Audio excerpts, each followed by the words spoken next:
আয়োজন উপলক্ষে নির্বাচনের সাথে সংশ্লিষ্ট বিভিন্ন দপ্তর, সংস্থা, মন্ত্রণালয়, বিভাগ এর শ্রদ্ধেয় সিনিয়র সচিব, সচিব এবং দপ্তর প্রধানদের সাথে একটি সার্বিক সমন্বয় সভা করেছেন। সবার মূল বিষয়বস্তু ছিল সংশ্লিষ্ট মন্ত্রণালয়গুলোর যার যেটা করণীয় সেটা যাতে সুষ্ঠু নির্বাচনের স্বার্থে সেটা সবাই যত্ন সহকারে করেন, এই বিষয়টি মূলত কমিশন তাদেরকে অবহিত করেছেন। যার মধ্যে উল্লেখযোগ্য হচ্ছে আইনশৃঙ্খলা রক্ষাকারী বাহিনীর সাথে যারা সম্পৃক্ত রয়েছেন তারা এবং জনপ্রশাসনের সাথে যারা সম্পৃক্ত রয়েছেন তারা যাতে এই নির্বাচনটা দ্বাদশ জাতীয় সংসদ নির্বাচনের চেয়ে আরও সুন্দর এবং সার্থকভাবে আয়োজন করা যায়, এই জন্য বিভিন্ন বিষয়ে আলোচনা করে সিদ্ধান্ত দেওয়া হয়েছে।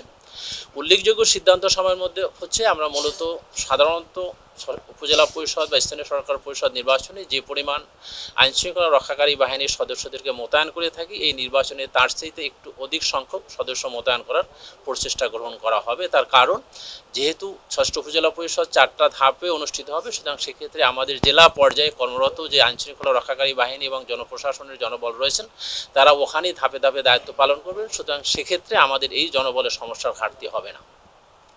দ্বিতীয় বিষয়টি নিয়ে আলোচনা হয়েছে যে আপনারা ইতিমধ্যেই জানেন যে আমাদের পার্বত্য জেলা বান্দরবনের 3টি উপজেলাতে বিশেষ করে থানচি, রুমা এবং রোয়াংছড়িতে আমাদের কম্বাইন্ড অপারেশন অর্থাৎ যৌথ বাহিনীর অপারেশন চলমান রয়েছে। তাই আপাতত এই 3টি উপজেলা নির্বাচন স্থগিত করা হয়েছে, যেটা আমরা পরবর্তীতে সুবিধা সময় আমরা আয়োজন করতে চেষ্টা করব।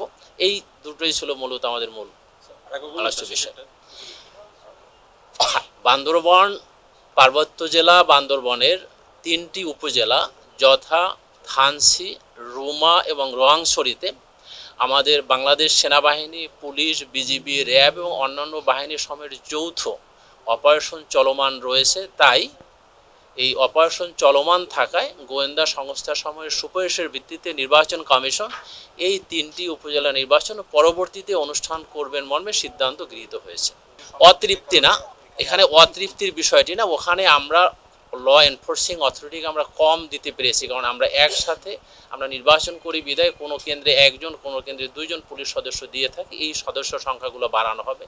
ওখানে আমরা পর্যাপ্ত বিজিবি দিতে পারি না, এখানে আমরা উপজেলা ভিত্তিক বিজিবি মোতায়েন করব, যেখানে সর্বনিম্ন উপজেলায় 2 ব্যাটালিয়ন, সর্বোচ্চ 4 ব্যাটালিয়ন পর্যন্ত আমরা বিজিবি মোতায়েন করব, অর্থাৎ প্লাটুন। আমাদের যে গোয়েন্দা সংস্থাগুলো রয়েছে তারা যে রিপোর্ট এখানে উপস্থাপন করেছেন তারা নির্বাচনে কোনো ধরনের সহিংসতার সম্ভাবনা রয়েছেন মর্মে তারা রিপোর্টে উল্লেখ করেন নাই। তারা বলেছেন নির্বাচন প্রতিদ্বন্দ্বিতাপূর্ণ হবে, যেহেতু অনেকগুলো রাজনৈতিক দল অংশগ্রহণ করছেন সেখানে তাদের দলীয় প্রতীক ছাড়া, সুতরাং একই দলের একাধিক সংখ্যক পদপ্রার্থী এই নির্বাচনে অংশগ্রহণ করেছেন। এছাড়াও রিপোর্টগুলোতে আমরা দেখতে পেয়েছি যে দলগুলো নির্বাচন বর্জন করেছেন মাঠ পর্যায়ে তাদেরও কিছু কিছু অনুসারীরা এই নির্বাচনে অংশগ্রহণ করছেন মর্মে আমরা জানতে পেরেছি। সুতরাং নির্বাচন কমিশন আশা করে একটি প্রতিদ্বন্দ্বিতাপূর্ণ নির্বাচন হবে এবং সেই প্রতিদ্বন্দ্বিতাপূর্ণ নির্বাচনটাকে সুষ্ঠু সার্থকভাবে আয়োজনের জন্য আইনশৃঙ্খলা রক্ষাকারী মোতায়েন, নির্বাহী ম্যাজিস্ট্রেট, জুডিশিয়াল ম্যাজিস্ট্রেট মোতায়েন থেকে শুরু করে সকল ধরনের কার্যক্রম গ্রহণ করা হবে, যাতে ভোটারগণ নির্বিঘ্নে ভোট কেন্দ্রে গিয়ে তার পছন্দ মতো ব্যক্তিকে ভোট দিয়ে সুষ্ঠুভাবে বাড়ি যেতে পারে এবং যথাযথভাবে নির্বাচনে তাদের ফলাফলটা প্রথম হচ্ছে আইনগতভাবে বাংলাদেশের যে কোনো নাগরিক যিনি নির্বাচনে অংশগ্রহণ করার যোগ্যতা রয়েছেন তিনি তার সংশ্লিষ্ট নির্বাচনী এলাকায় ভোটে অংশগ্রহণ করতে পারবেন, এখানে আইনগতভাবে কোনো বাধা নেই।